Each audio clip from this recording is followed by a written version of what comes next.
Wala siyang plano. Wala siyang ambisyon eh.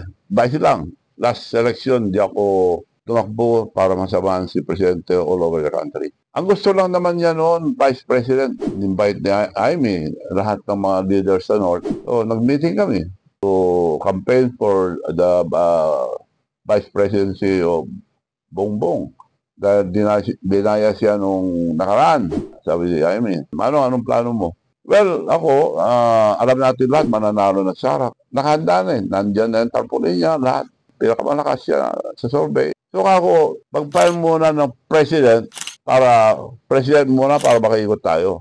Kung mag-file si Sara, dahil committed ako kay Sara, just write down, I'll have the leverage to talk to Sara. Ikaw maging vice. Protected ka na ako. Yun ang plano noon. Wala siyang plano. Wala siyang ambisyon eh. Vice lang, naging presidente. That's why I believe in destiny.